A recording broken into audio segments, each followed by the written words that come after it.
যে আমার জিকির করে আমি আল্লাহ তার জিকির করি। এই জিকির মানে কি বুঝতেছেন? এই জিকির মানে কি? আমাদের বাংলাদেশে একটা পার্টি আছে, নাম হলো জাকের পার্টি। জোরে কন, কি পার্টি? এই জিকির মানে কি? জাকের পার্টি? আল্লাহ বলতেছেন যে আমাকে স্মরণ করে আমি আল্লাহ তাকে স্মরণ করি। এখানে জিকির শব্দের অর্থ হলো স্মরণ করা। জোরে কন, কি করা? আল্লাহর একজন মস্ত বড় নবী ছিলেন, নাম হলো নুহু নবী। খুব খেয়াল করে শুনবেন, নাম কি নবী? উনি শুকনা জায়গায় একটা যানবাহন তৈরি করতেছেন, সেই যানবাহনের নাম হলো নৌকা। জোরে বলেন, নাম কি? আরো জোরে, জোরসে বলুন। আগামী নির্বাচনে নৌকার কোনো মিছিল হবে না, এই জন্য আমি করে দিলাম। অসুবিধা আছে?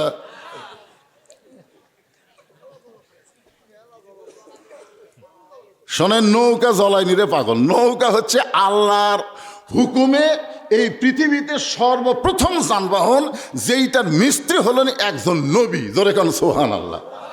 এখানে নৌকার কোনো দোষ আছে? হ্যাঁ। তো এখন নুহু নবী যখন নৌকা তৈরি করতেছেন, ওই সময় একটা বুড়ি মানুষ, জোরে কোন কি মানুষ? বুড়ি মানুষ লাঠিতে ভর দিয়ে এসে বলে, বাবা নুহু, এই শুকনা জায়গায় নৌকা বানানোর কারণ কি? নুহু বলতেছেন, বুড়িমা, বন্যা নামক একটা গজব আসবে, এই গজবে গোটা পৃথিবী ধ্বংস হবে, কেবলমাত্র নৌকার মধ্যে যারা জায়গা পাবে তারা ধ্বংস হবে না। কি গজব আসবে? বন্যা নামক একটা গজব আসবে, এই গজবে গোটা পৃথিবী ধ্বংস হয়ে যাবে, কেবলমাত্র নৌকার মধ্যে যারা ধ্বংস হবে না তারা। বুড়ি বলতেছে, বাবা নুহু, এই সামান্য একটা নৌকায় কি সবাই জায়গা হবে? কারণ ধ্বংসের কারণে সবাই তো নৌকায় উঠতে যাবে, জায়গা কি হবে? নুহু বললেন, বুড়িমা, ইমানদার বান্দাবান্দি যারা একমাত্র নৌকার মধ্যে জায়গা পাবে তারা, ইমানদার বান্দাবান্দি যারা একমাত্র নৌকার মধ্যে জায়গা পাবে তারা। সঙ্গে সঙ্গে বুড়ি বললেন, বাবা নুহু, আমিও নৌকার মধ্যে জায়গা পাবার চাই। নুহু বললেন, তাহলে পড়েন লা ইলাহা ইল্লাল্লাহু নূহু নবিয়ুল্লাহ। আফজালু জিকির, সমস্ত জিকিরের মধ্যে শ্রেষ্ঠ জিকির হচ্ছে লা ইলাহা ইল্লাল্লাহ। আপনারা এটা বলতে সমস্যা আছে?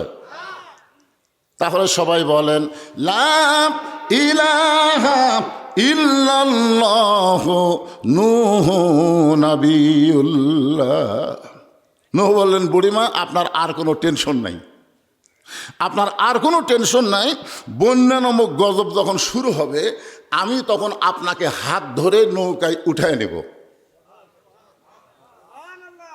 সঙ্গে সঙ্গে বুড়ি বললেন, আলহামদুলিল্লাহ। আসলে কি বলা লাগতো? বাবা নুহু, তুমি অত্যন্ত ভালো মানুষ, বিপদের সময় তুমি আমার হাত ধরে নৌকায় উঠাবা, তুমি অত্যন্ত ভালো মানুষ। আপনারা বলেন তো, বুড়ি কি নুহুর প্রশংসা করছে? প্রশংসা করছে কার? তাহলে বোঝা গেল, ঈমান গ্রহণ করার পরে কোনো মানুষের প্রশংসা করা যাবে না, একমাত্র প্রশংসা করা লাগবে কার? অশকুরুলি ওয়ালা তাকফুরুন। আল্লাহ ছাড়া কোনো নেতার প্রশংসা করতেছেন? অমুকের প্রশংসা, হায় হায়, উনি যদি না দিত মাদ্রাসা বন্ধ হতো। উনি দিচ্ছে না ভাই রে, ওনার মাধ্যমে আল্লাহ দেওয়াচ্ছে। কথা কন না কেন? কথা বলেন। আমরা চা স্টলে প্রশংসা কার করি? আল্লাহর করি। এই যে হাসান হাবিব বসে আছে, ভাই রে, ইনি যদি না দিত মাদ্রাসাটা বন্ধ হয়ে যেত রে। উনি দিচ্ছেন না, ওনাকে দেওয়াচ্ছেন। ওনার মতো বহু কোটিপতি এই বাংলাদেশে আছে, সবাই দেন না। আল্লাহ কাউকে কাউকে দিয়ে দেওয়াই। জোরে কথা কন না কেন? হ্যাঁ, একটু মনোযোগ দিয়ে শুনবেন। বন্যা গজব শুরু হয়ে গেল, গোটা পৃথিবী পানির তলে থাকলো 40 দিন। এমনকি সবচাইতে উঁচু পাহাড় হিমালয় পর্বত, ওই পাহাড়টাও পর্যন্ত 40 দিন পানির তলে ডুবে থাকলো। কয়দিন? 40 দিন, মানে এক চিল্লা। কয় চিল্লা? বাপ খালি চিল্লা চিল্লি করে, ওই মনের দুঃখে রাস্তার ঘরে আরে কি হয়েছে? বাড়িতে এক বুড়া আছে, বাড়ি খালি চিল্লাই। তখন একজন বলতেছে, চিল্লা চল্লি যদি বন্ধ করবার চাও চিল্লাক পেটে দাও। আল্লাহ বলেছেন, ওয়াকাযা রাব্বুকা আল্লা তা'বুদু ইল্লা ইয়াহু ওয়া বিল ওয়ালিদাইনি ইহসানা। বাপ মা যদি বাঁচা থাকে, তুমি যতই নামাজ পড়ো, হজ করো, যাকাত দাও, দান করো, বাপ মার মনে কষ্ট দিলে একটা কিছুই আল্লাহর দরবারে কবুল হবে না। জোরে কোন কথা ঠিক কি না? তাহলে চিল্লা চিল্লি বন্ধ করার জন্য চিল্লা পাঠাবেন, ও পাঠানো লাগবে। আমার এলাকার এক লোক চিল্লা দিয়ে এসে তাকে আহ্বান দিবার পারে, আচ্ছা দেন। ওই মাইক দিয়ে শুরু করছে, আব্বাহু আকবার, আব্বাহু আকবার। একজন বলে, কি ব্যাপার, আল্লাহ বাদ আব্বা কেন? আমার দাঁত নেই। যখন চিল্লার যাওয়া লাগবে, সেটা কি বুড়া বয়সে? এই যখন বুড়া বয়সে সব কথাই জিকিরের মধ্যে আছে, খালি একটু মনোযোগ দিয়ে শোনা লাগবে। রাজি আছেন তো? নূহ নবীর নৌকা এক সময় পানি কমে গেল, 40 দিন পর যদি পর্বতে ভেঙে গেছে। আল্লাহ ডাকতে বলে, নূহ নৌকার খবর কি? নূহ বলতেছে, নৌকার মধ্যে যারা জীবিত আছে তারা, নৌকার বাইরে যারা ধ্বংস হয়েছে তারা। আল্লাহ বলে, নূহ ওই বুড়িটার খবর কি? নূহ বললেন, আল্লাহ আমার মনই নেই। কি নাই? চিন্তা করে দেখেন, বিপদ পড়লে একটা নবী যদি ভুলে যায়, কতগুলা পীর ধরছে। পীর, হুজুর আমার কোনো টেনশন নেই, হুজুর আমার পীর আছে। পীর নূহ বললেন, আল্লাহ আমার মনই নেই। আল্লাহ বলে, নূহ তাহলে বুড়িটার খবর কি? নূহ বলতেছে, সবাই যখন ধ্বংস হয়ে গেছে, ওই বুড়িটাও ধ্বংস হয়ে গেছে। আল্লাহ বলে, নূহ আজগুবি কোনো কথা বলা যাবে না, কথা বলার আগে তদন্ত করে কথা বলা লাগবে। ইন্নাল্লাহা ইয়ামুরুকুম আন তুআদ্দুল আমানাতি ইলা আহলিহা ওয়া ইযা হাকামতুম বাইনান নাস আন তাহকুমু বিল আদল। আল্লাহু আকবার। কি হাসিনার তদন্ত? হাসিনার তদন্ত সবচাইতে বড় আলেমকে বিনা দোষে 13 বছর জেলখানায় বন্দি করে রাখছে, অন্যায়ভাবে হাসপাতাল নিয়ে গিয়ে তাকে হত্যা করেছে। জোরে কার কথা ঠিক কি? বাংলাদেশের যুবকদের বুঝাইছে যুদ্ধ অপরাধী, নারী নির্যাতনকারী, অথচ 50 বছর কোরআনের তাফসির করেছে। বাংলাদেশের সমস্ত বক্তার হক কথা আর আল্লামা সাইদি হুজুরের হক কথা যদি 2 পাল্লায় দেওয়া হয়, সমস্ত বক্তার চাইতে সাইদি হুজুরের কথার ওজন বেশি হবে। জোরে কোন কথা ঠিক না? আর ওই মানুষটাকে তদন্তের নামে অন্যায়ভাবে বাংলাদেশের জেলখানায় বন্দি রাখছিল। কথা কোন ঠিক কিনা? কথা বলেন। আজগুবি কোনো কথা বলা যাবে না ভাই। বদুশিতে এত টেকালে কি করে? চাষটালে গল্প পারবি? আজগুবি কথা না। টাকা যারা দিবেন, 2-1 দিন মাঝে মধ্যে আমার এলাকার যাবেন, আপনাকে ওয়াশ করে টাকা নিয়ে আমি কি করি, নিজের চোখে দেখে আসবেন। নিজের চোখে দেখার দরকার আছে না নাই? আজগুবি কোনো কথা বলা যাবে? একজন নবীকে আল্লাহ বলতেছেন, নূহ আজগুবি কোনো কথা বলো না, কথা বলতে গিয়ে তদন্ত করে কথা বলো। নূহ নবী তদন্ত করতে গিয়ে দেখে, বুড়ি তো দূরের কথা, বুড়ির ঝুবড়ি বাড়ি পর্যন্ত কিছুই হয়নি। নূহ কয়, আল্লাহ যে বন্যায় গোটা পৃথিবী ধ্বংস হয়ে গেল, আর সেই বন্যায় একটা সাধারণ ঝুবড়ি বাড়ি, এই ঝুবড়ি বাড়িটাও কিছু হলো না। সঙ্গে সঙ্গে নূহ ডাক দিলেন, বুড়িমা। বুড়ি টোপলা নিয়ে হাজির। কি নিয়ে হাজির? নূহ বলতেছে, বুড়িমা টোপলা কেন? বলে, সাইজ হয়ে আসি। সাইজ হয়ে আসি কারণ তুমি আমারে ডাক দিবা আর আমি বের হতে দেরি করব, এটা তো চলবে না। আমি সাইজ হয়ে আসি। আল্লাহ বলেছেন, ইয়া আইয়ুহাল্লাযীনা আমানুত্তাকুল্লাহা হাক্কা তুকাতিহি ওয়া লা তামুতুন্না ইল্লা ওয়া আনতুম মুসলিমুন। যে কোনো সময় আমাদের মৃত্যুর ডাক আসবে, যে কোনো সময়। আপনার কি সাইজ হয়ে আছেন? আল্লাহ বলেছেন মুসলমান না হয়ে মরো না। বর্তমানে যেই পরিবেশ বাংলাদেশে চলতেছে, এই পরিবেশের উপরে যদি মরেন, মুসলমান হয়ে মরা খুবই কঠিন হবে। তাই পরিবেশ পাল্টান লাগবে। জোরে কোন কথা ঠিক কিনা? পরিবেশ পাল্টাতে হবে। সব দেখা হলো শেষ, আগামীতে দেখব আল্লাহর কোরআনের বাংলাদেশ। খালি কোরআনের ওয়াজ শোনার জন্যে আল্লাহ কোরআন পাঠায়নি, কোরআন দিয়ে সমাজ গড়ার কথা এই কোরআনে আছে না নাই? জোরে কোন আছে না নাই? আপনাকে চাইতেও বেশি গুরুত্ব দিয়ে আবু জেহেল কোরআন তেলাওয়াত শুনছে, আপনাকে চাইতেও। আপনার তো বক্তার সামনে বসে আরামে শুনতেছেন, নিচে খেয়ার দিতে উসুম হচ্ছে। আর আবু জেহেল সারা রাত দাঁড়িয়ে দাঁড়িয়ে সামনে সামনে পিছনে অন্ধকারে চোরের মতন সারা রাত, 2-1 ঘন্টা না, সারা রাত। সকালবেলা গিয়ে মিটিংয়ের মধ্যে হঠাৎ মুখ ফসকে বলে ফেলেছে, এটা আমার আগে প্রধান মেহমান যে বলল, ইন্না নাহনু নাজ্জালনা যিকরা ওয়া ইন্না লাহু লাহাফিজুন। মুখ ফসকে বের হয়ে গেছে। এত সুন্দর কোরআনের বাণী, রাতটা কোন দিক দিয়ে গেল আমি বুঝবারই পারিনি। একেবারে সুবহানাল্লাহ কর না কেন? আবু জেহেলকে কোরআনের বিরুদ্ধে কছে, কি তারিফ করতেছে, এত সুন্দর কোরআনের বাণী, রাতটা কোন দিক দিয়ে গেল আমি বুঝবারই পারিনি। অনেকে আমাকে বলে, হুজুর আপনি যে 2 ঘন্টা ওয়াজ করলাম আমি বুঝবারই পারিনি। খোঁজলা দেখলাম ওই ফজরই পড়েনি, খোঁজলা দেখি ওই ফজরের নামাজই পড়েনি। আবু সুফিয়ান বলে, নেতা যেই কোরআন শুনতে সারা রাত কোন দিক দিয়ে যায় বোঝা যায় না, সেই কোরআন ধরলে অসুবিধা কি? শুনলেই যদি এত মজা হয় তাহলে এটা ধরার দরকার আছে না নাই? আবু জেহেল বলতেছে, তুই আমার কাছে আয়, অত দূরে থেকে বলিস না, কাছে আয়। আবু সুফিয়ান যে কাছে আসছে কানে কানে বলতেছে, পাগলা এই কোরআনকে যদি ধরি তাহলে তোর আমার ভুয়া নেতৃত্ব চলবি না। আমরা যে নেতাগিরি বর্তমানে করতেছি এই নেতাগিরি চলবে না। আজকে বাংলাদেশে আবু জেহেলের মতন তারা ভুয়া নেতৃত্ব দিবার চায়, তারাই কোরআনকে বাইপাস করে। জোরে কান কথা ঠিক কি রাহা? যেই কোরআন সম্পর্কে আল্লাহ বললেন, অনুনাজ্জিলু মিনাল কুরআনি মা হুয়া শিফাউ ওয়া রাহমাতুল লিল মুমিনিন। এর বাংলা স্লোগান হলো, আমি যে বলবো সব সমস্যার সমাধান আপনার বলবেন দিতে পারে আল কোরআন। বলতে পারবেন? সব সমস্যার সমাধান আল কোরআনের আলো।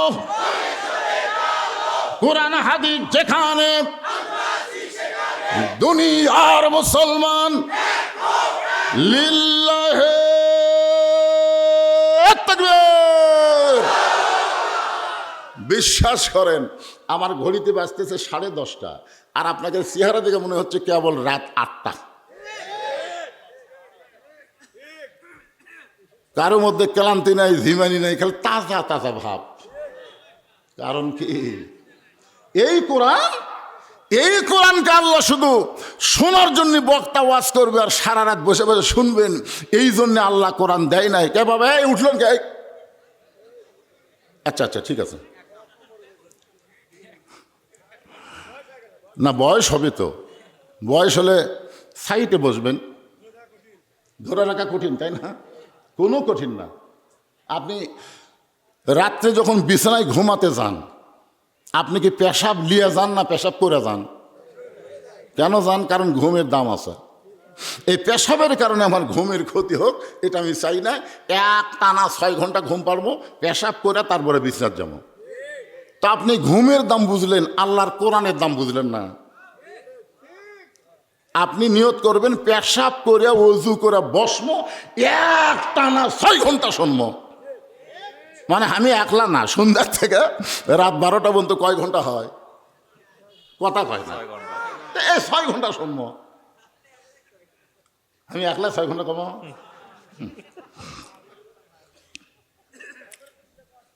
আরে কতক্ষণ হবে সেটা তো আমি জানি। যে আয়াত তেলাওয়াত করেছে, আয়াতের তাফসীর করে ইনশাল্লাহ শেষ হবে। আয়াতটা আর একবার বলেন, ফাযকুরুনি আযকুরকুম ওয়াশকুরুলি ওয়ালা তাকফুরুন। 2 নম্বর আয়াত হলো ইয়া আইয়ুহাল্লাযীনা আমানুস্তাঈনু বিস-সাবরি ওয়াস-সালাহ ইন্নাল্লাহা মা'আস-সাবিরিন।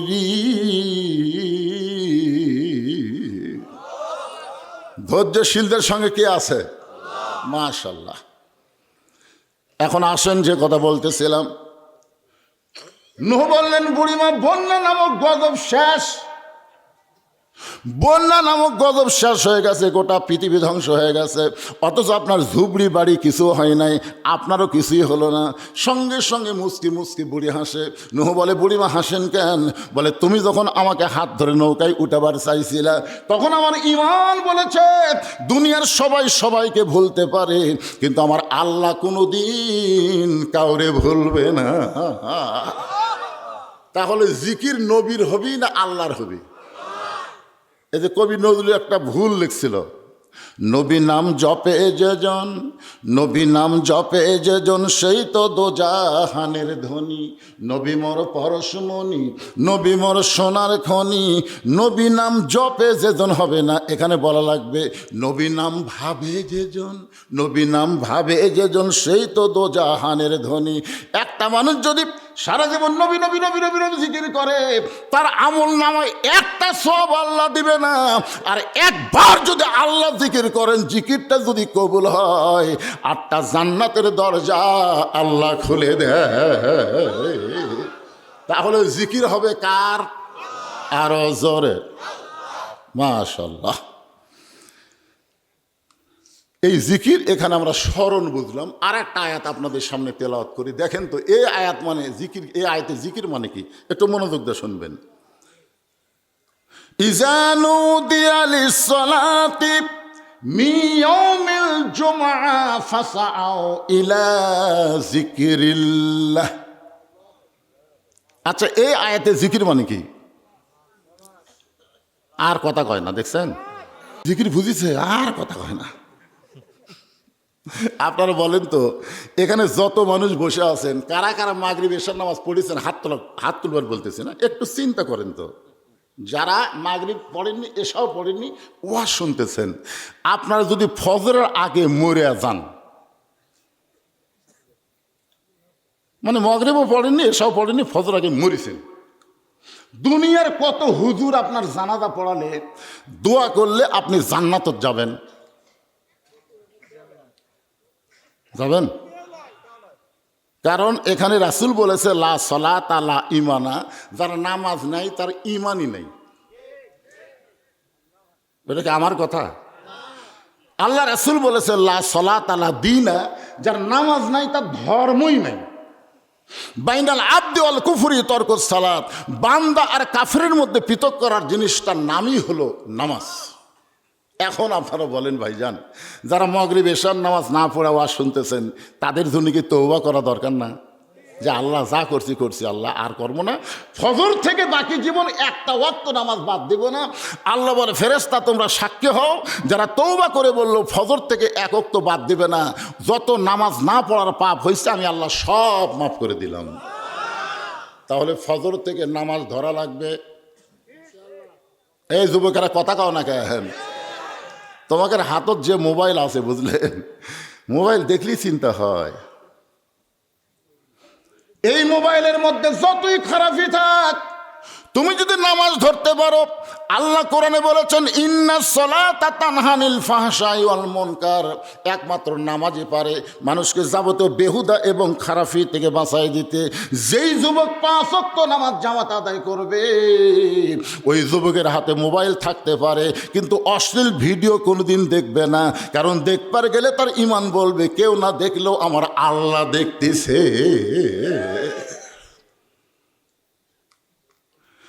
এখানে আল্লাহ তাআলা একেবারে ডাইরেক্ট বলেছেন ইজা নুদিয়া লিস-সালাতি মিন ইয়াউমিল জুমআহ। এই খুব খেয়াল করবেন, জুমআ মানে কোন নামাজ? তো সেটা কর না কেন? একেবারে সবাই জবান খুলে বলেন কোন নামাজ? আরো জোরে। আচ্ছা, জুমার নামাজে কখন আসা লাগবে সেই কথা কি এই আয়াতের মধ্যে আছে? নাই। ফাস আও শব্দের অর্থ কি? ফাস আও মানে কি? আজান শুনে লায়ক তেল দিয়ে ধীরে ধীরে হাঁটা, এত জোরে হাঁটা লাগবে দেহ যেন বুঝবার পায় মরদ হাঁটতেছে। আর্মিরা যেমন রাস্তা হাঁটে, ওরা কি চৌকিদারের মতন হাঁটে? তা আজান শোনার পরে, জুমার আজান শোনার পরে এইভাবে মসজিদ দিকে আসা লাগবে। আপনারা বলেন তো, জুমার দিনে আপনারা মসজিদে কি আগে আসেন না পরে আসেন? খুব খেয়াল করে শোনেন, জিকিরের ওয়াজ হচ্ছে আজান শোনার প্রথম 3 মিনিটের মধ্যে যারা মসজিদের মধ্যে ঢুকবে, আল্লাহ তাদের আমল নামায় একটা উট কুরবানি সব দিবি।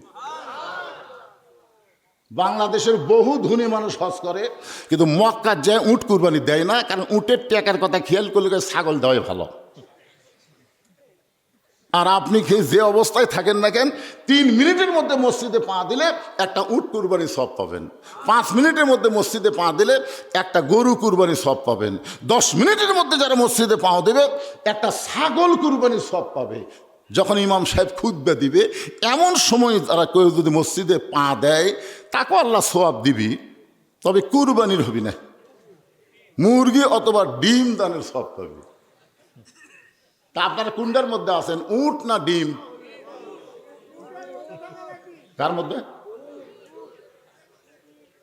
উটের মধ্যে আগামী জুম্মা থেকে কারা কারা থাকবেন? আল্লাহকে একটু হাত দেখান তো দেখি। আল্লাহ তুমি দেখো, আল্লাহ হাত নামান, হাত নামান। হায় হায়, হাত তো তালত তুললেন, এখন কি যে করবেন ভাই। জুমার দিনে ইমাম সাহেব শুধু নামাজ পড়ায় না, নামাজের আগে একটা খুতবা দেয়। জোরে কোন কি দেয়? আপনার বলেন তো এই খুতবার গুরুত্ব কেমন? পতের সময় আজকের এই মাহফিলকে ওসিলা করে আমাদের সবাইকে রাসূলের উম্মতের কাতারে আল্লাহ কবুল করে নিও। সুবহানা রাব্বিকা রাব্বিল ইজ্জাতি আম্মা ইয়াসিফুন ওয়া সালামুন আলাল মুরসালিন আলহামদুলিল্লাহি রাব্বিল আলামিন। লা ইলাহা ইল্লাল্লাহ।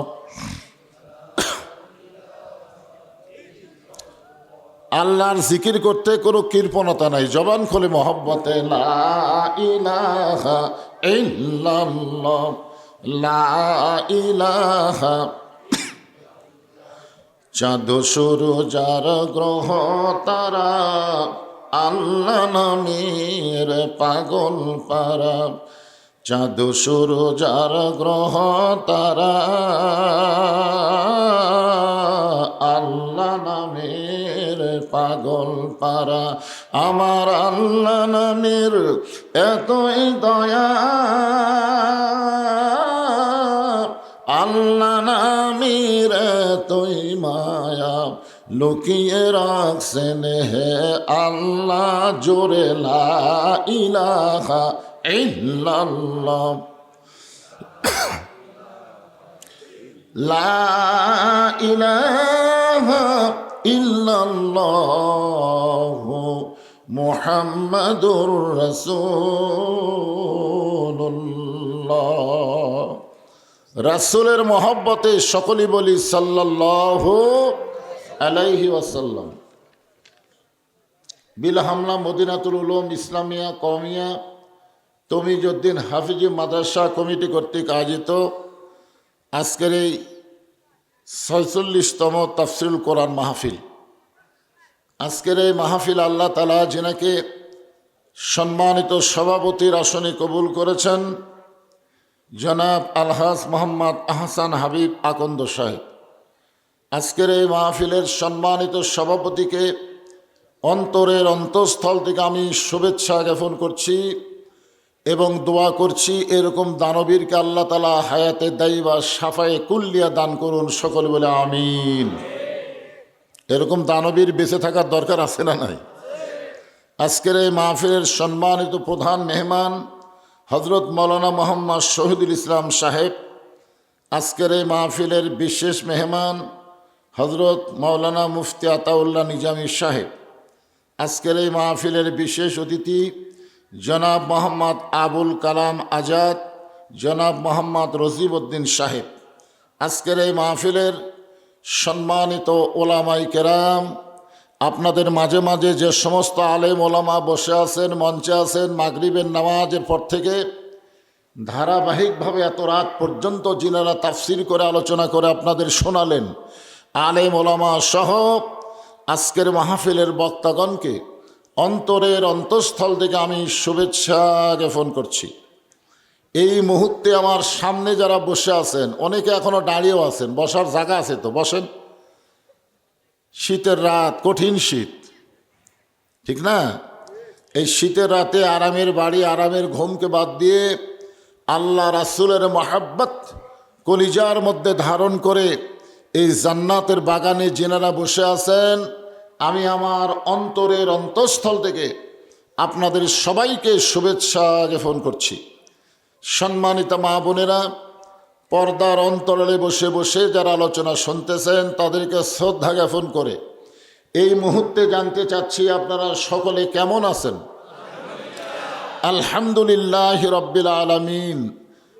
জি আলহামদুলিল্লাহ। যে আল্লাহ শারীরিক সুস্থতা, মানসিক প্রশান্তি দান করে আজকের এই জান্নাতের বাগানে কবুল করলেন, আমরা সে আল্লাহর উপরে খুশি না বেজার? তাহলে জবান খুলে সমস্বরে সকলে বলবো, রব্বানা লাকাল হামদ হামদান কাসীরান তাইয়িবান মুবারাকান ফীহি। আমরা এমন একজন আল্লাহ পাইছি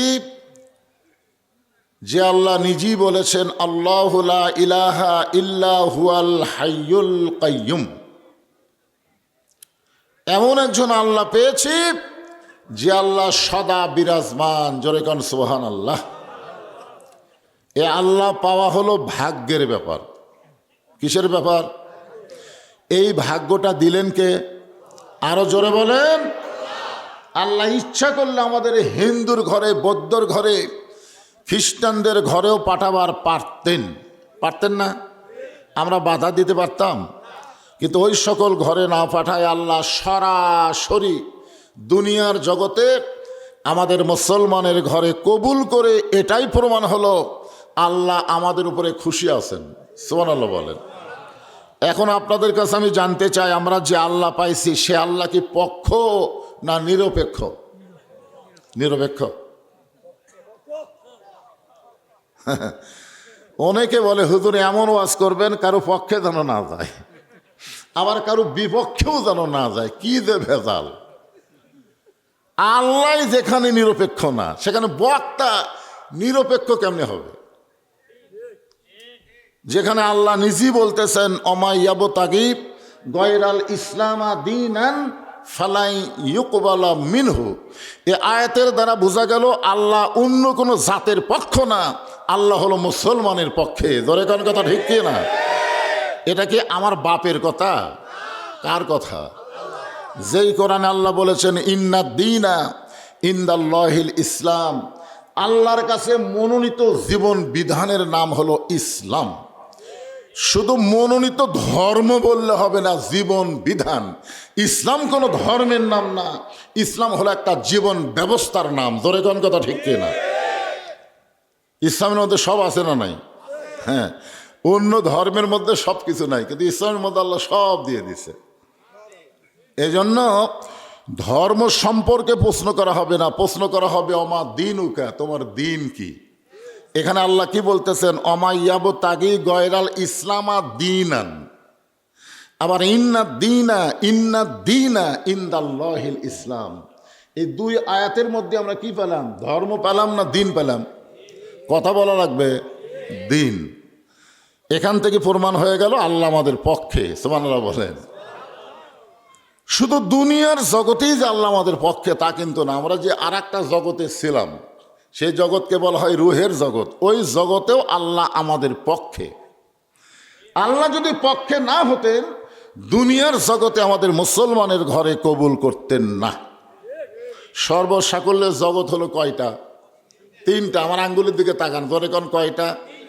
এক জগতে ছিলাম, এক জগতে আসি, আর এক জগতে যাচ্ছি। যাব না, যাচ্ছি। যাব, এটা ভবিষ্যৎকাল।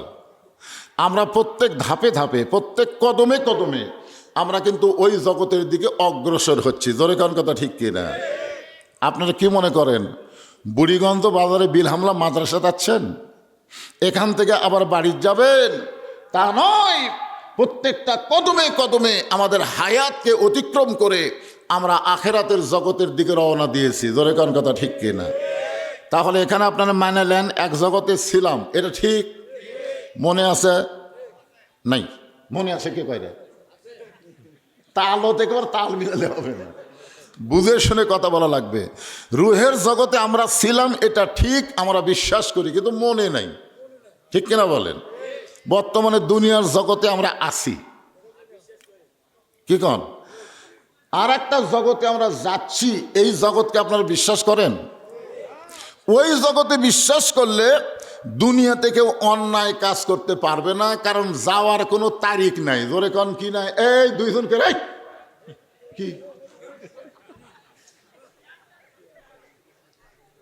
এই ছোট ছোট বাচ্চাদের আপনারা সাইজ করে কোলের মধ্যে নিয়ে রাখবেন। হ্যাঁ, খুব খেয়াল করেন। তাহলে কি বুঝলাম? আমরা কবে যাচ্ছি তার কোনো তারিখ আছে নাকি? তারিখ থাকলে ভালো হতো না, তারিখ থাকলে সাইজ হয়ে যাবার পারতাম। দরকার ঠিক কিনা? কিন্তু তারিখ না থাকার কারণে তো খুবই খারাপ অবস্থা। কোন বনেরই পাখি তুমি আইলা রে কোন বনে, আবার কোন বনেতে যাইতে হবে পড়ছে নাকি মনে। আমরা আল্লাহর প্রশংসা বেশি বেশি করব, না চাইতে আমরা পাইছি। সুবহানাল্লাহ বলেন। আপনার বলেন তো, না চাইতে আমরা কি পাইছি? ভাগ্য গুণে এমন একজন নবী পাইছি যে নবী জান্নাতে যাবে না যতক্ষণ আমরা জান্নাতি না হব। সুবহানাল্লাহ জোরে কন। আদম আলাইহিস সালাম থেকে ঈসা পর্যন্ত এরকম গ্যারান্টি নাই, কিন্তু আমাদের নবীর ব্যাপারে গ্যারান্টি দেওয়া হয়েছে। রাসূল বলেছেন, আমার উম্মাতিনারা যদি সারা জীবন পাপ করে, সারা জীবন যদি পাপ করে আর মৃত্যুর সময় ঈমান নিয়ে যদি মরবার পারে, আমি রাসূল ওয়াদা দিয়ে দিলাম তাকে সঙ্গে না নিয়ে আমি জান্নাতে যাব না। এই জন্য একটা গান আছে, আছেন আমার মুক্তার, আছেন আমার বারিস্টার, শেষ বিচারের হাইকোর্টেতে তিনি আমায় করবেন পার, আমি পাপী তিনি জামিনদার। আল্লাহ যখন হাকিম হয়ে আমাদেরকে আসামি বানায় বিচার শুরু করবেন, ওই সময় আমাদের নবী আমাদের পক্ষে আল্লাহর কাছে ওকালতি করে আমাদেরকে সুপারিশ করে জান্নাতে পৌঁছে দিবেন। সবাই সুবহানাল্লাহ বললেন নাকি? নিজের নেকি নিয়ে মশান মারতেছেন? কোন নবীরাও পর্যন্ত জান্নাতে যাওয়ার পারবে না যদি আল্লাহর নবী সুপারিশ না করে। সুবহানাল্লাহ কর না কেন? আর আমরা তো থুতি নাই, কি ভাবতেছেন? সেই নবী সম্পর্কে আল্লাহ বললেন, লাকাদ কানা লাকুম ফি রাসূলিল্লাহি উসওয়াতুন হাসানাহ মা আতাকুম রাসূলু ফাখুযুহু ওয়া মা নাহাকুম আনহু ফান্তাহু। বুঝতে পারলেন নাকি? যেই বলবো আমার নেতা তোমার নেতা, সবাই করলেন না। সারাদিন এক নেতার বছরে মাঝে মাঝে স্লোগান মারেন, আমার নেতার চরিত্র ফুলের মতন পবিত্র, খোঁজলে দেখেন নামাজ পড়ে না এক ওয়াক্ত। এই সকল নেতার পিছনে ঘুরে ঘুরে জীবন তো শেষ করলেন। আজকে একটা ডাঁটের স্লোগান দিবেন। আমি যেই বলবো আমার নেতা তোমার নেতা, সকলে বলবেন বিশ্ব নবী মোস্তফা আমার নেতা তোমার নেতা। বিশ্ব নবীর চরিত্র ফুলের মতো না, ফুলের চাইতেও। চরিত্রের সার্টিফিকেট কে দিয়েছে? আমাদের নবীর চরিত্রের সার্টিফিকেট স্বয়ং আল্লাহ দিয়েছেন। ও ইন্নাকা লাআলা খুলুকিন আযীম। আল্লাহ ৯৯টা নামের মধ্যে আজিম একটা নাম আছে না নাই? সেই মহামণ্ডিত নামটা আমাদের নবীর চরিত্রের মধ্যে আল্লাহ ঢুকায় দিয়ে, যার তার পিছনে যাওয়া যাবে না, বিশ্ব নবীর আদর্শকেই গ্রহণ করা লাগবে। জোরে কোন ঠিক কিনা? এখন আসেন, আমরা যে কোরআন থেকে আলোচনা শুনব, এই কোরআন নিয়ে আজকের প্রধান মেহমান অল্প সময় হলেও কিন্তু খুব গুরুত্বপূর্ণ কথা বললেন, ঠিক কিনা বলেন? আসলে কার ভিতরে কোন নিয়ামত আছে আমরা কি জানি? দেখবেন একটা বক্তা 10 ঘন্টা ওয়াজ করা যা করলো, একজন ব্যক্তি 5 মিনিট তার সাথে দামি কথা বলে দিল। আপনার কি শুনবার আছেন? বুঝলেন? আমার এই শ্বশুর এলাকা, এটা কিন্তু আমার শ্বশুর এলাকা। আমার এক সময় আমি অনেক ওয়াজ করছি, কিন্তু পরে দেখলাম এই এলাকার শ্রোতারা হলো আলগা শ্রোতা। ধরে কোন কি শ্রোতা? আলগা। ওয়াজ যদি সাটে তাহলে ডাবে, না সাটলে চলে যায়। এই আলগা শ্রোতার চরিত্র হলো এরা বক্তার আকর্ষণে আসে, এরা আল্লাহর কোরআনের আকর্ষণে আসে না। আপনারা কি কন? বক্তার আকর্ষণে যদি সারা জীবন ওয়াজ শোনেন, হেদায়েতের কোনো গ্যারান্টি। কিন্তু আল্লাহর কোরআনের ওয়াজ শুনলে আল্লাহ বলেছেন জালিকাল কিতাবুল লা রাইবা ফি হুদাল লিল মুত্তাকিন, এই কোরআন থেকে হেদায়েত পাওয়া যাবে। আকর্ষণ তৈরি করতে হবে বক্তা না কোরআন। আপনাদের এলাকায় আলগা শ্রোতা বেশি।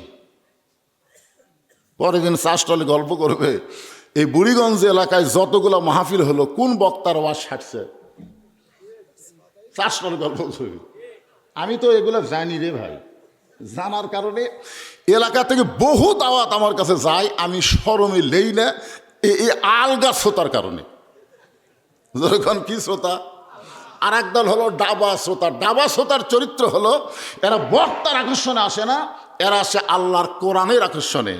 কোরআন থেকে সুন্দর সুন্দর কথা হবে, এরা পাগলের মতন বসা বসা শুনবেই। এখন আপনাদের কাছে আমি জানতে চাই, এই বিল হামলার মাঠে আমি কোনোদিনও আসি নাই, আজকে প্রথম। আপনারা আলগা না ডাবা? আরো জোরে জোরসে বলুন। কারা কারা আলগা শ্রোতা? দুই হাত তোলেন। বুঝবার পারে না, এমনি উঠছে এটা। না না, নাই নাই, ওটা এমনি হঠাৎ উঠছে। গোটা বাংলাদেশ ওয়াজ করার পরে আমরা জানি শতকরা 90% মুসলমান। বাংলাদেশের শতকরা কত ভাগ মুসলমান? আপনারা বলেন তো, আসল মুসলমান কত ভাগ? জানেন না? আমাদের মুসলমানের মধ্যেও 2টা দল আছে। ধরে কোন কয় দল? এক দল হলো তালের মুসলমান, এক দল হলো জাতের মুসলমান। তালের মুসলমানের চরিত্র হলো যাই বলে আইরে সেই দিকে যাইরে, বোঝা শোনা নাই রে। এখন আল্লাহ ডাকে না শয়তান ডাকে, এদিকে খেয়াল নাই, ডাকলেই দৌড়াই। এরকম কিছু তালের মুসলমান আছে। সামনে নির্বাচন আসতেছে, এরা তালে তাল বাজাবে, কিন্তু ভোট দেওয়া লাগবে কাকে এইটা খেয়ালই করবি না। আমার ভোট আমি দিব, যাকে খুশি তাকে দিব, এটা হলো স্বৈরাচারী শয়তানি কথা। ভোটটা এরকম বলতে হবে, আমার ভোট আমি দিব, বুঝা শোনা ভালো মানুষকে দিব। মার্কার উপর ভোট হবে না, ভোট হবে ভালো মানুষ দেখে। জোরে কোন কথা ঠিক কিনা? আর একটা হলো জাতের মুসলমান। জোরে বলেন কি মুসলমান? কেউ ডাকলেই সেদিকে যায় না, আগে দেখে ডাকটা ঠিক আছে কিনা। আজকে আপনাদের আমার সামনে যারা বসে আছেন, আমি বিশ্বাস করি ডাবা যদি শ্রোতা হন, আপনারাই জাতের মুসলমান। সুবহানাল্লাহ বলেন। এখন এই কোরআন শরীফ থেকে আমি তেলাওয়াত করেছি, ফাযকুরুনি আযকুরকুম ওয়াশকুরুলি ওয়ালা তাকফুরুন। আল্লাহু আকবার সবাই পারবে না তো। 11 সালে যখন প্রথম হজ করবার গেলাম, আমার সাথে একজন ভাই ছিল। ওই জামরায় পাথর মারার সময় শয়তান পাথর মারা লাগে। কি মারা লাগে? ওই শয়তানকে পাথর মারার সময় এক ঠ্যাঙের উপর ভর দিয়ে সে হারে মারতেছে। আমি বললাম, ভাইরে আমরাও তো পাথর মারতেছি, তুই এমন হয়ে মারিস কেন? বলে, হুজুর শয়তান জোরে জোরে পাথর মারা লাগবে। আমি বললাম, তুই যাক পাথর মারতেছিস, ওটা তো একটা চিহ্ন, শয়তান কোথায়? সবাই মারতেছে, হামও মারতেছি। আরে পাগলা, আমি শুনলাম তুমি নাকি হজে আসার আগে রেস্ট অফিসে গেছিলা। হুজুর আপনি কেমনে জানলেন? আমি বললাম, শুনলাম তুমি নাকি তোমার ছেলেকে 18 বিঘা জমি দিছে আর মেয়েরে দিছে 1 বিঘা, কথা কি সত্যি? তখন কয়, হুজুর এটা আপনি কিভাবে জানলেন? আমি বললাম, পাগলা তুই ওই শয়তানকে পাথর না মারা নিজে কি মার, কারণ ওটা শয়তানের সাথে বড় শয়তান হলো তুই। আজকে যাদের ভিতরে শয়তান বসবাস করে তারা আল্লাহু আকবার বলতে পারবে না। ধরে কোন কথা ঠিক কি না? ভিতরেই শয়তান আছে, ওর মুখ দিয়ে আল্লাহু আকবার কিভাবে বার হয়? শয়তানকে তাড়ানোর 1 নম্বর মন্ত্রের নাম কি? আরো জোরে বলেন। যত জোরে আল্লাহু আকবার বলবেন তত জোরে শয়তান পালায় যাবে। রাসূল বলেছেন আল্লাহু আকবার যদি খুবই জোরে হয়, শয়তান পালানোর সময় ওর পিছন দিক দিয়ে বাতাস বাড়াবি। জোরে কোন কি বাড়াবি? বাতাস। দেখি শয়তান তাড়ানোর মন্ত্র আপনি কতদূর পারেন, একটু ট্রাই করি তো। লিল্লাহে তাকবীর। মাশাআল্লাহ, পারে না বলে